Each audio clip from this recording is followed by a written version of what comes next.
Marco. You got the breath support too. All right, cool. I wanted to go longer, but I didn't think I should. I'm glad you didn't ask me to do that.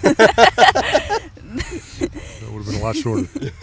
This is the Good Morning Marco Island podcast, the first, only, and best podcast. On Marco Island. On Marco Island. Hello. Oh, hi, buddy. Your eyes are so pretty. Ooh, you're mixed with a husky. Hi. You can tell. Hello. Oh, you got party eyes. Look at you. Aww. All right, as we were. And wait, I'm JGKraley. I'm Ryan Sullivan. And today we have a super special guest. And I'm Tom Hornstein. Tom, very, very happy to have you on the podcast. Someone I've actually found out about while recording a podcast, which I have to say is probably the first of this type of episode we've had. So Tom of the evolutionaryTom YouTube channel. I would say probably the only fellow Marco Island content creator that we have. So this is the collab of the century right here. Yeah, well, I could tell you about a much bigger channel for some people that live on Marco Island later. Oh, okay. All right, cool. I'll tease that. That's for you to stay tuned for the rest of the episode. Now, before we get this interview well underway, a few housekeeping things. Firstly, make sure to go to goodmorningmarco.com. It is being upgraded with a whole bunch of goodies all the time. You can, of course, purchase merch on that website. Jordan, what can they get if they want to go there to get that? I don't know how to speak English, so I don't know why I started You're better at it than me. You can get our Good Morning Marco t-shirts. This is the first design we have. There's more coming. Mm-hmm. We have a couple different hat styles for you. By the time this episode comes out, we might already have the new design. Who knows? Bum, bum, bum. Okay, go ahead. Okay. We have, as Ryan is wearing, this. The MGA hat, the Make Marco Great hat. Did those come in? I realized that my purchasing was flawed. A card was declined in the original purchase of those, so they are delayed for at least another week. So I literally this afternoon, that was one of the things that I did. I got a notification from it's like, hey, just so you know, you've got items in your cart. I'm like, why? Anyway, those will be available in both Good Morning Marco Orange and Good Morning Marco Blue. And we also have a couple of our black hats left. Good Morning Marco, our limited edition design. Yes, the first design ever, and the only time that those hats will be available until we, of course, release a different and new design. So these are limited. Make sure to get them while supplies last. With that being said. All right. That's pretty cool. So, Tom, you are one of I think it's actually very funny to start this with how the two of us actually met. Yeah, do you on the remember? street, right? Yes, on the street. On the street at night. Yeah, at night. Now, actually, I just realized in the middle of a party. This is poetic because where we are, this is the second time we were shooting an episode here, and when we first shot an episode here, it was, I beg to say, perhaps the worst episode we've ever done. I concur. But it was all about Christmas Island style. And Tom and I met at the Christmas parade while I was running by briefly for the kava float. I recognized you, like, it's like, because first it was the camera was a dead giveaway, but then otherwise, like, I just recognized you from some of your videos that I had watched, and it's just like, oh, here's a sticker, we're gonna have to talk. I was live streaming the parade, and Ryan was jogging down the road, and I said, hi, Ryan. Is this the part where we insert the clip? Oh, we probably could. We probably could. Yeah, I never went back to look at it. It's on there. So that'd probably be really funny. So that's this. This is really nice. Family-owned business in the Marco Town Center. Hi, Laura. Hey, Jason. How are you? Yeah, 17. Best wings in the island. I believe you, Chris. Hey, Tom. How are you? Good to see you. Thank you very much. Nice to meet you, man. The Kava Bar, great non-alcoholic bar. Really cool place to hang out. And very nice people, super nice people. I actually have time to edit this one, so because we're doing this in advance. Yeah, instead of doing it 3 days before due date. Nothing like turning in an assignment at 11:59. So EvolutionaryTom has 8.33K subscribers. Wow, you too. 2.7 million views I'm across fact-checking you. 330 different videos. Go ahead and fact check it. I guarantee you wow. it's correct. I memorized that on the drive here. Not on the drive here. I knew I was over 8, but I morning. didn't know the rest of that. That's- Yeah, 8.33K. 330 videos, 2.7 million views across those 330 videos. I don't know where you see all the views, but it's 303 if you go to About. videos. Oh, where do you go to About? Oh, because you're not on the YouTube app. Oh, I don't have the YouTube 2.7 app. million views. See, I was right. Wow. Why don't you have the YouTube app? Anyway, we are YouTubers. A lot of bored people in the world. That's what that proves. So Tom, you started your YouTube channel. Was it 6 years ago? Yeah, it's about 7. No, actually, YouTube sent me a little banner said congratulations on your 7th anniversary. Well, Aww. congratulations on that. So what was the initial reason behind starting your channel? Because I know it wasn't necessarily Marco Island content, because I don't think you lived here at that point. No, I lived in Illinois at the time, and so I guess just go ahead and give us your elevator pitch. yeah, my elevator pitch. Wow, I haven't had to have one of those in a long time since I'm retired. I would Retired and inspired. Retired and inspired. I would say I'm a retired boomer who has a love for technology, and in his hobby tries to utilize technology to force me out of my comfort zone and to be creative artistically. I can't paint, I can't draw, I can't do anything like that. I try to play a little guitar. Right. We talked about that a little bit, but I was always a creative problem solver in business, but I was never creative artistically, and that was an outlet for that. And that's how I started, and I started with e-bikes. Yes, I saw a lot of e-bike content when I sorted by oldest. And most popular as well. A lot of your most popular videos are the e-bike And some content, technology with Wi-Fi equipment from Comcast. Those still get a lot of views and a lot of questions to this day. So the initial reason to start the YouTube channel was to just explore that creative outlet that you had not quite tapped into as of yet, and through something that actually interested you, which was technology. When did the shift when did you first move to Marco? Moved here in 2021. Okay. And I will say one of my other goals was, I have 2 sons, 27 and 32, and I wanted to prove to them that I could make $1 on YouTube. And I thought, man, so if I could just make $1. You're up past the limits that you need to be monetized, correct? Yeah. Okay, so are you monetized? Yeah. Are you willing to share the revenue about No. Okay. You never talk about money or politics, right? Okay. Because I remember back it's before not a lot. I trust me, I know, because I had a YouTube channel when I was in middle school, and I remember this was before the monetization guidelines, back when you could get your channel monetized at 10 subscribers, right? And at 0 views. I have a Google AdSense account that is sitting with $7.39 from when I was in 8th grade that is still sitting there. That I wish that it was appreciating in value. You should have bought Bitcoin. Yeah, I know. If I bought Bitcoin in 8th grade with let's see, I think it was worth about 7,000 when I was in 8th grade. So, anyway. So, Tom, taking part of your first episodes on YouTube, your like e-bike series, what is your take on e-bikes on Marco Island? First of all, I love e-bikes. Sometimes if you go past my house, you'll see a sign, and on one side of the sign it's in English, and on the other side of the sign it's in Spanish, and it says, "I love riding my e-bike on Marco Island, but if you don't slow down on the shared paths, you're going to ruin it for everybody." Right. And that's really kind of sums the whole thing up. It's all about common courtesy. Really, there should be no discussion whether it's an e-bike or a traditional bike, which I call acoustic bikes. I like that. That's a good terminology. Because they should both be ridden the same. Absolutely. Both of them have the same capability. You just have to work harder on an acoustic bike to hit the same speeds as an e-bike.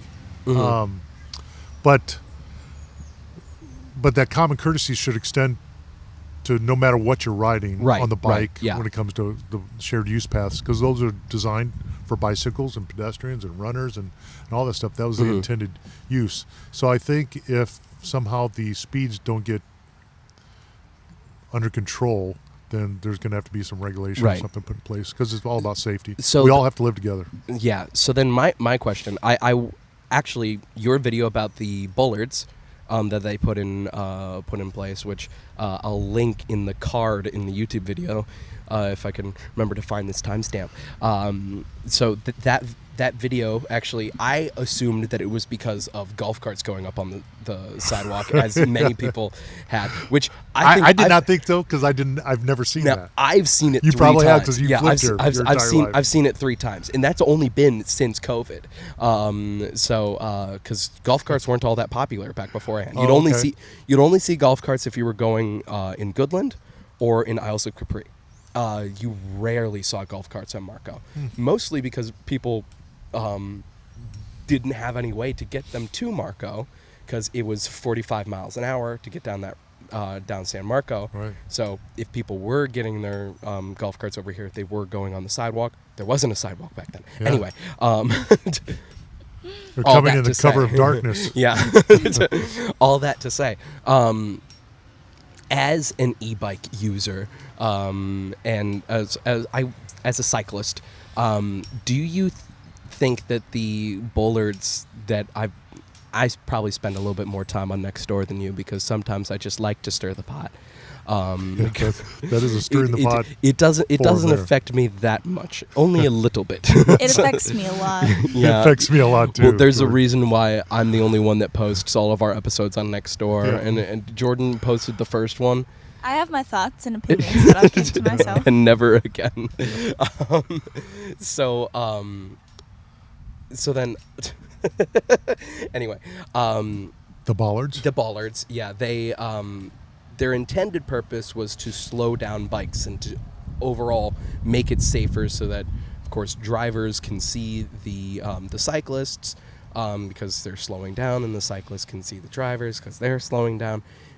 In your experience, do you think that those have worked so far? I think they work for a certain demographic. Right. People like me. Young people like you still have all of your coordination, talent, and speed, and so people who are thriftiness. agile enough to get through the bollards without having to care. They can shoot the gap, right? They don't have to worry about it. It's people like me.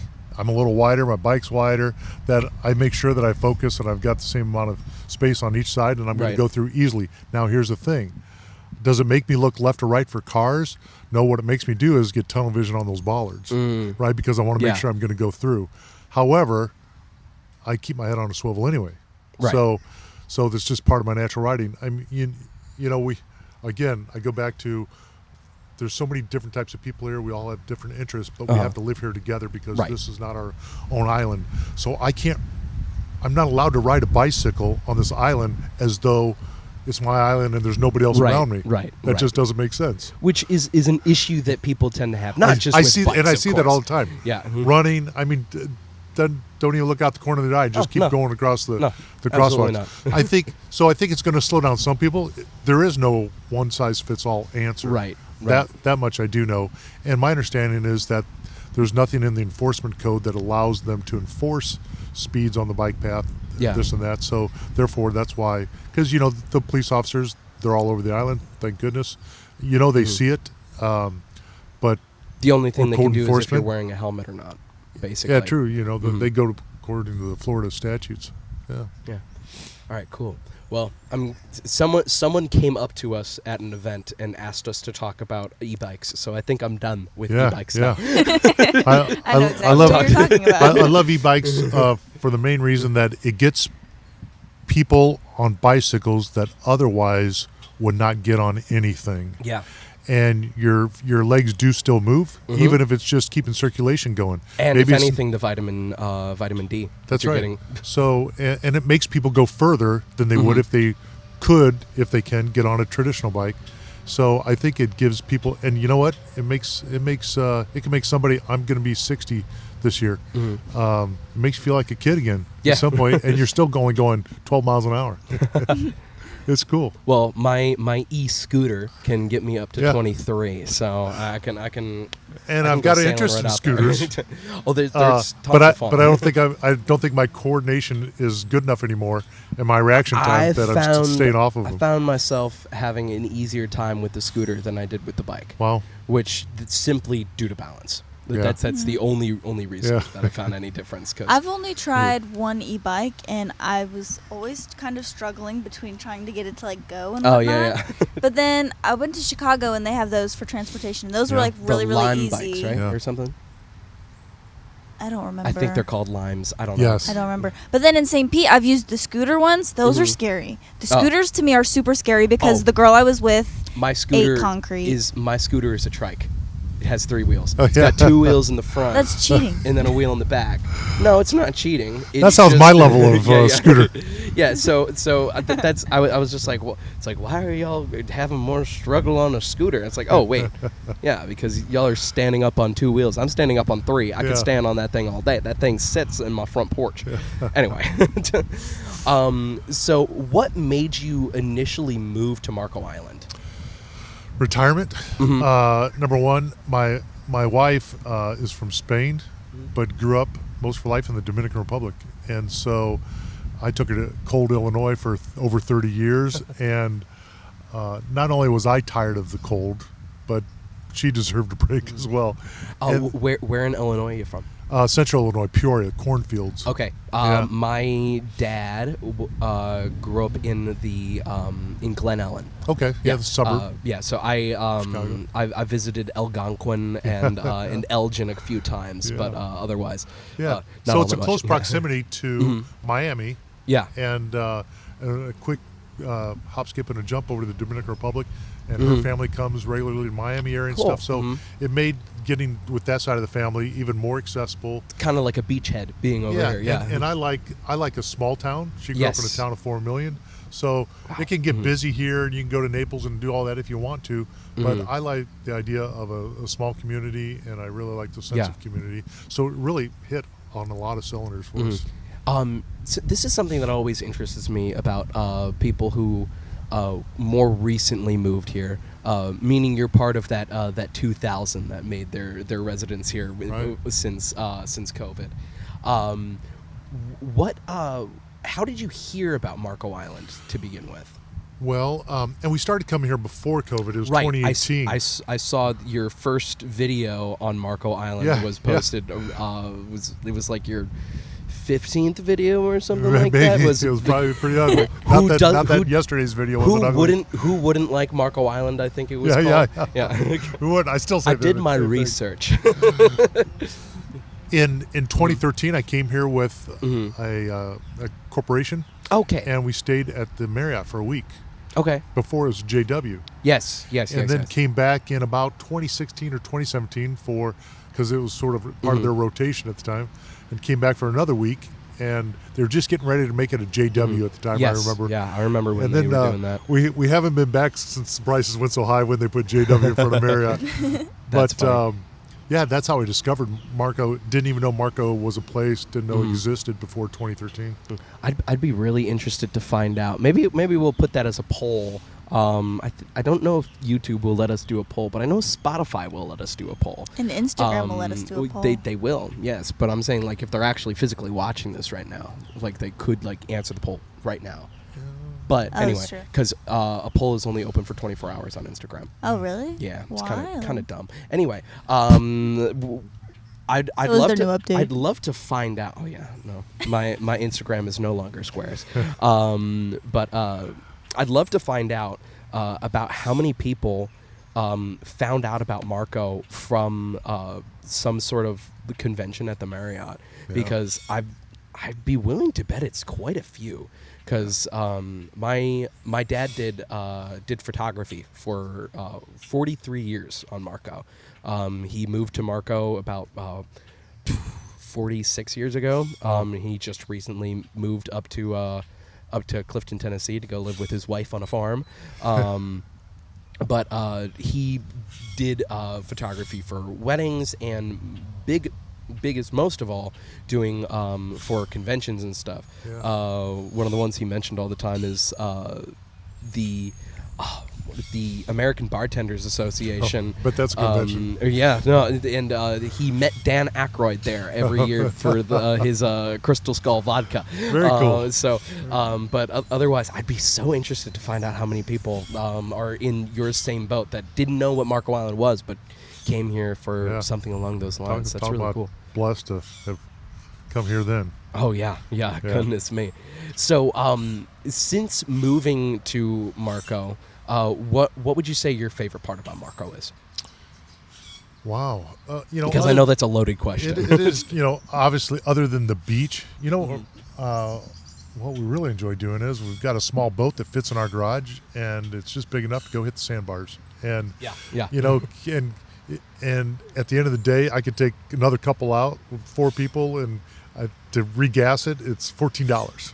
And you think I need to know what boat. So you go to Publix, you get a few sandwiches, take some drinks, and that and $14 later, you've literally spent the day almost on your own sandbar in the sun, looking out over the Gulf. That's and pretty cool. I don't know. Does it get better? I guess that's what I don't think it does. We ask ourselves. Now there's people that have been here 40-some years, like your dad. Maybe they get the beach out of their system and all of that. So that's kind of me. I almost rarely go to the beach anymore. Yeah, I go on get it. 4th of July and such. I get it. But, that makes perfect sense. But it's there if you want it. Oh, but yeah. I would say the other attraction for me is the community itself. Right. Mm-hmm. And so I've really enjoyed learning the community, the people that are here year-round, the people that are seasonal, and there is a little bit of a subset, and you get in a certain group like pickleball. If we play pickleball, whatever, and then you sort of find these little veins within the community, civic groups. There's lots of opportunities to get involved. I've done a lot of that with the channel, with drones, with all kinds of stuff, and I love the community aspect of Marco. Cool. Do you have anything? Yeah. Okay, go ahead. So, for you personally, since you've done so many videos, and I'm not too sure what your turnaround rate is for those, but what would you say has been your favorite one to do? Here in Marco? Wow. That's a really good question. I would say, just recently I took a 2.5-hour tour of the Tiger Tail Beach berm project. I watched that one this morning. Yeah, sorry about that. It's a long one, but I put it on 2x speed in order to get in as many That's videos good. as possible. That's good. That's smart. Sometimes I've heard people, they'll say, if you put this on 1.5 times speed, you'll still be able to pick up, because sometimes I talk slow, right? So it works out great. But that one was really nice because I think it dispelled a lot of rumors. Which I really love to do. I like to go to the source and get information. Thank you. That's a good one.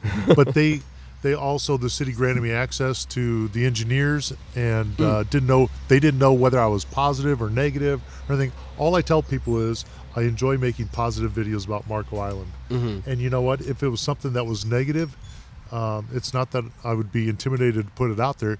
It's just that I think there's enough negativity going around. I could go to next door if I want my good dose of that. And I don't need to contribute to that. Right. That's myself. good. That's good. I like that a lot.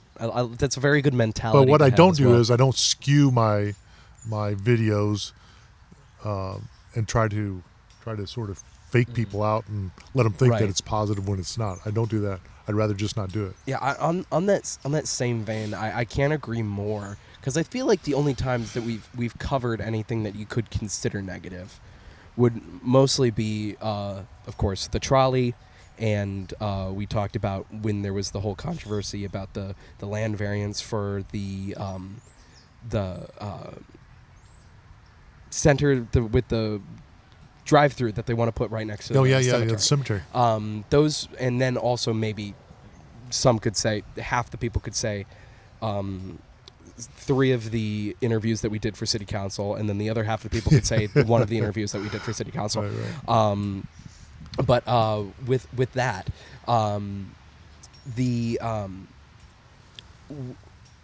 number one, I don't want to try to take a moral grandstand or try to take a wrote of, well, this is my opinion and this is what I think that everybody else should think. Right. But also with the videos like the trolley, we went into that with the idea of, I think the trolley might be a good idea, but let's just see if it would actually work.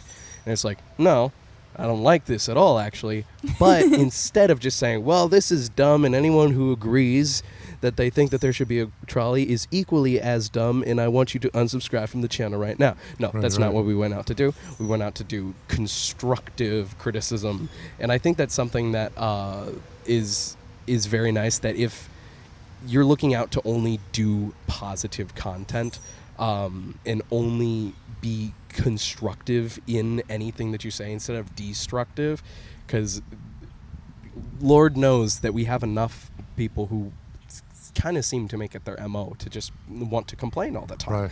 So it's really nice to have some content that I know that if I go onto one of your videos that I'm not going to hear someone whining about what's going on. I don't do drama. Yeah, I never did drama in business. And, so it's a breath of fresh air, I can say for sure. You know, somebody who's really wise about the island has done public service here on the island in 2 different capacities over the course of about 15 years.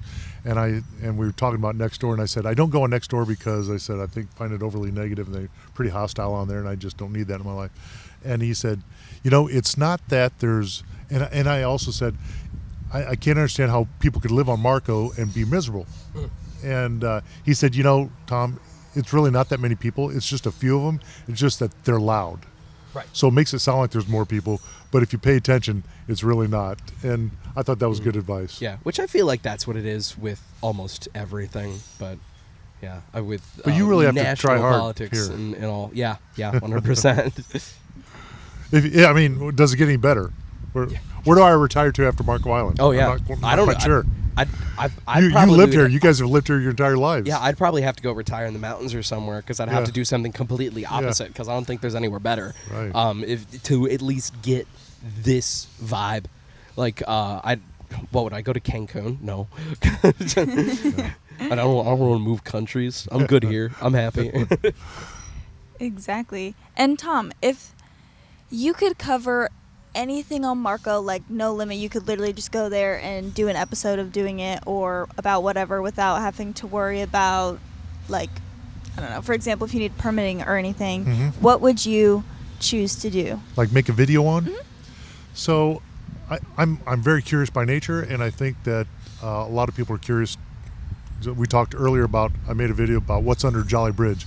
I've driven over there a million times. I've heard about people fishing underneath there, but I've never really seen it myself. So I went down there and I made a video because I figure other people are curious as well.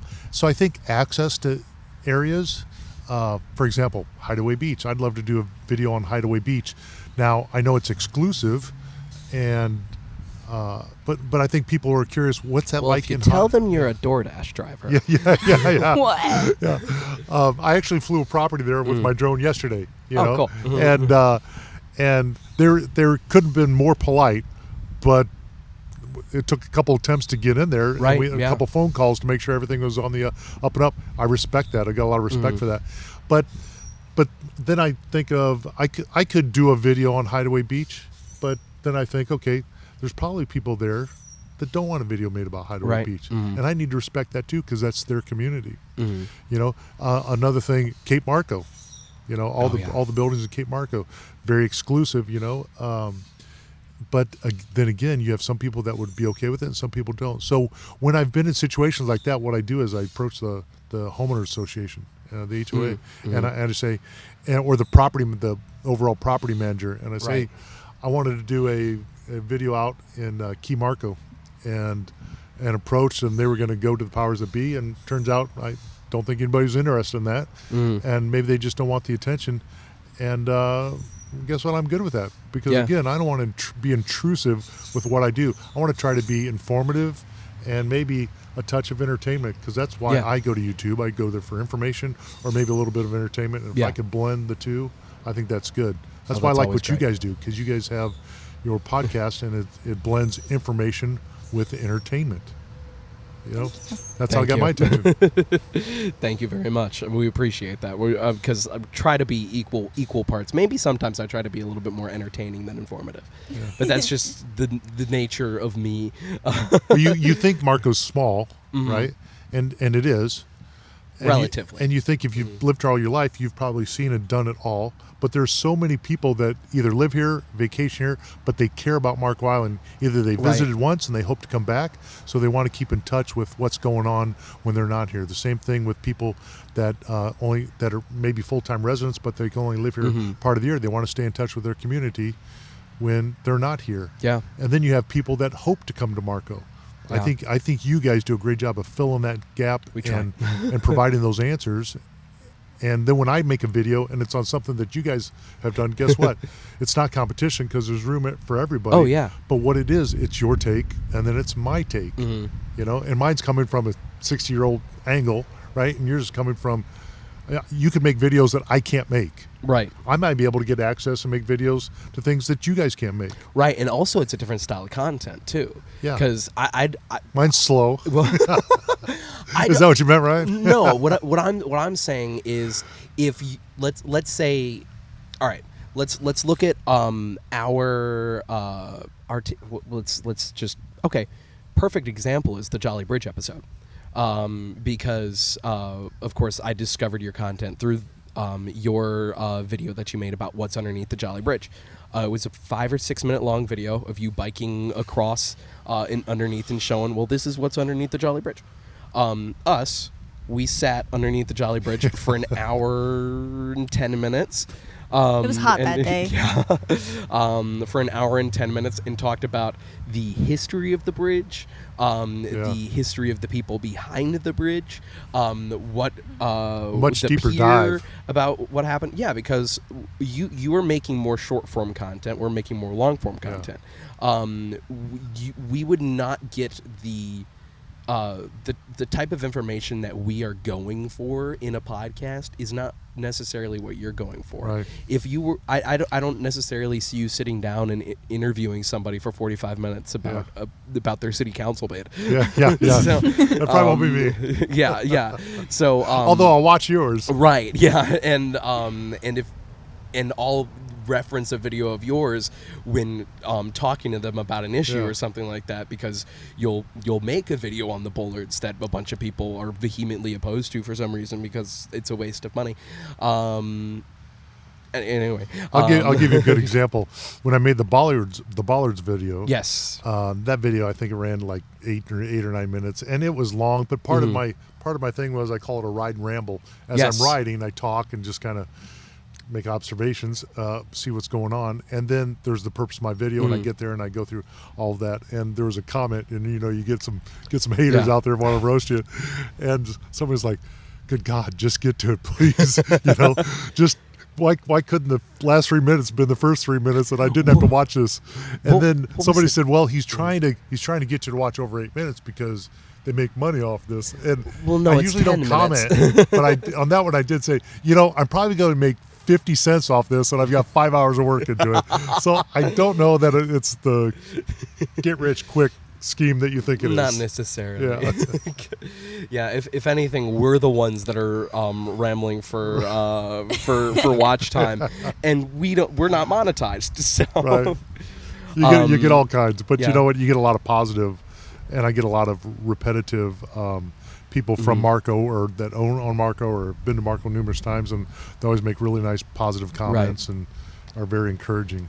So on that note, before we have to wrap up here, because it is 4:34, and I know that you have a prior engagement, as we're wrapping up here, what would you say is so first, what did you expect the reception to be from when you first started making content specifically about Marco, and about where was your channel sitting there, relative to where it is now, and what has been some of the best things to come out of Evolutionary Tom?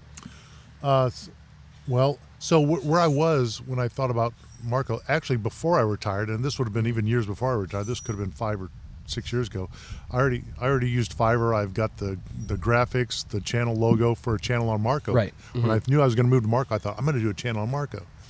And then, and you know the effort it takes to do all that. Yeah. But then I thought, well, maybe if I could just move Evolutionary Tom, because Evolutionary Tom is named that way because my interest evolved. Right, That's why I called it that. yeah. So I thought, well, then maybe I can kind of do both, some e-bike stuff, some this stuff, some Marco things. And I would say that I've been pleasantly surprised in that the people that do watch, in the scheme of things, 8,000 subscribers is nothing. But the good thing is only, less than 5% of your subscribers watch your videos. Yeah. So you still get a lot of views outside. They're just not technically subscribers. That's kind of a vanity metric. Yeah. Right.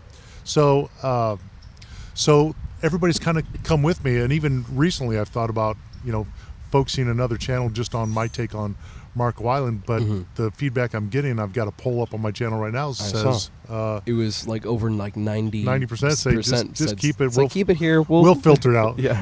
and which is great, makes it easy on me, and that's kind of what I hope to do. The best thing, the algorithm likes that too. So the algorithm likes you to niche down and pick one thing and stick with it. Yeah, I believe. But and then the best thing to come out as long as your audience is still watching you, the algorithm likes it. That's the main thing. Yes, true.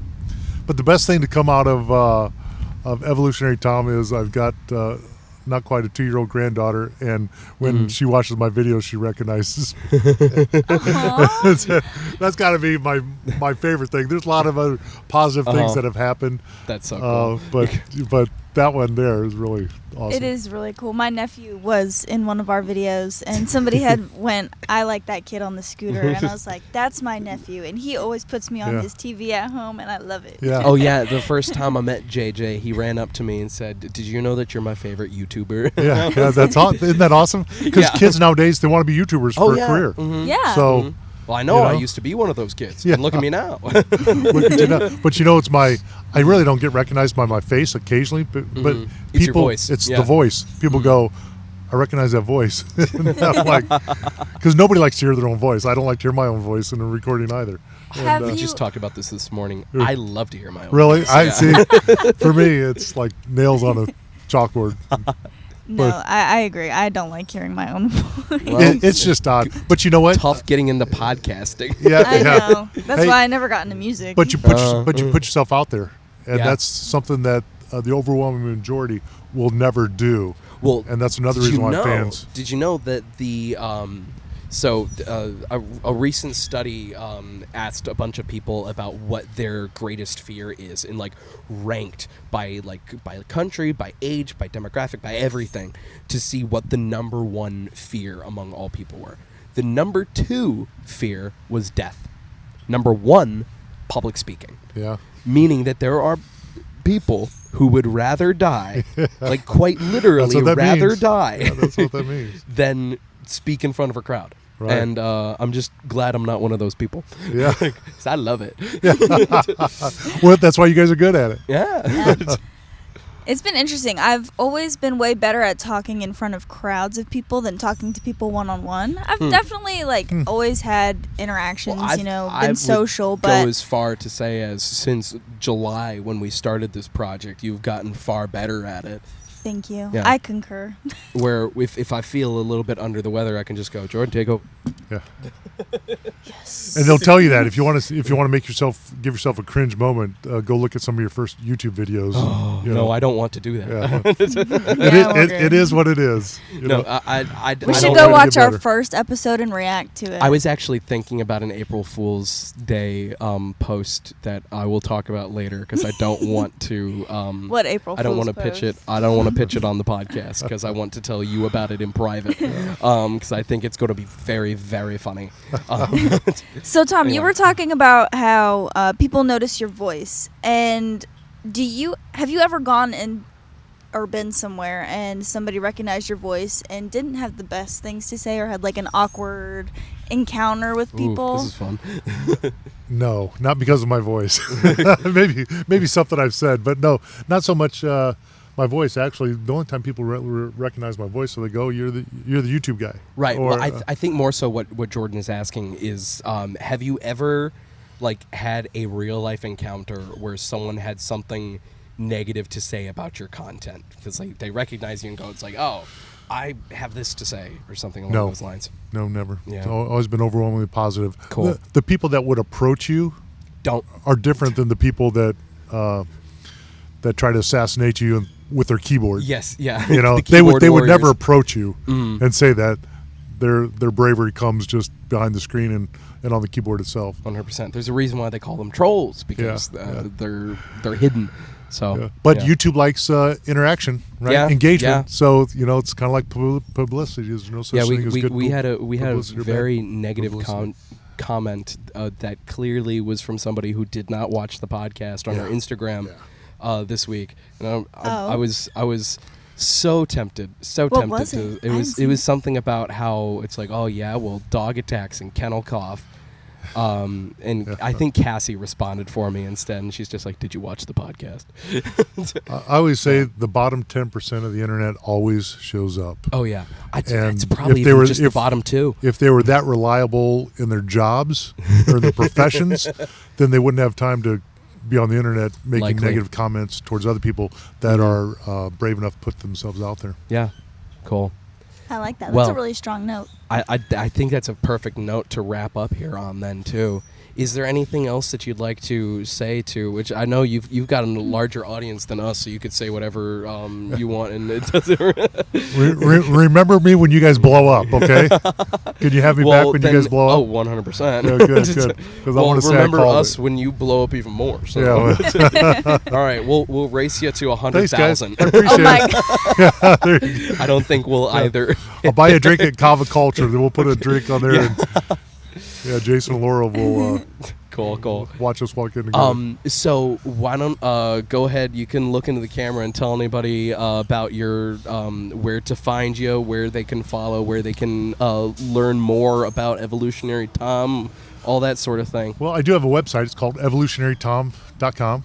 And I do a lot of reviews for Amazon as well. So I do a lot of beach gear. And so when I'm on the beach, like yesterday I was on the beach, somebody said, "Man, that's a really cool umbrella." And so then I just tell them about the website because it kind of encapsulates Do you have an everything there. affiliate link? I've got lots of affiliate links. So yeah. make sure you actually, if you find something in one of his videos that you like, click the link in his description. Yeah. Don't just go look it up on Amazon, because how Amazon affiliate links work, you want to click on the link in order to give them the sale. And don't use honey. Yeah. Because that will take away the sale. That will give it to honey. Honey? Huh? Huh? Don't use honey. Did you not hear about that? I'm so confused. Okay, don't use PayPal honey. Like PayPal, fine, but honey, the free browser extension that people use to advertise in their YouTube videos all the time, do not use that. It is predatory. There's a massive class action lawsuit going on right now. I'll explain it in full later. If y'all want to hear more about it, go to, I think there's HH Bomber Guy did a great video on it. Also, Moist Critical did a good video on it. Maybe I'll link those. Who knows? Yeah. But But my stay away from YouTube honey. channel, Yeah, go ahead. my YouTube channel is the most important point of contact. Right. And if you never click on anything and you just watch my videos and hit the like button, I appreciate And that that's still very enough. much. Yeah, but still also hit the affiliate link because it helps. Jordan, where can they find you? You can find me on Instagram at JGKraley03. You can also look at my new business website, currentcreationsfl.com. If you're a restaurant owner or just want any personal content done, if you have a little business on the island or you need business cards, any stuff like that, I got you. All Nice. Thanks for having me, Ryan. guys. Of course. Absolutely. Ryan, where can they find you? You can find me at www.ryanmsullivan.com. There you can find links to not only goodmorningmarco.com, but also you can find links to the Pickle Jar Podcast, as well as Sullivents, my events page, where you can hire me to do Jeopardy and stuff like that, as well as you can get a link to my book, which is now currently on sale on Amazon. That is my first novella I've ever written. It's not really a novel because it's only about 28 pages long, but that is Picayune Strand by Ryan M. Sullivan. You can find that on Amazon. You can get that in paperback or on Kindle. As well, if you just want to follow me directly on Instagram, you can go straight to Real Ryan Sullivan. That's RealRyanSullivan.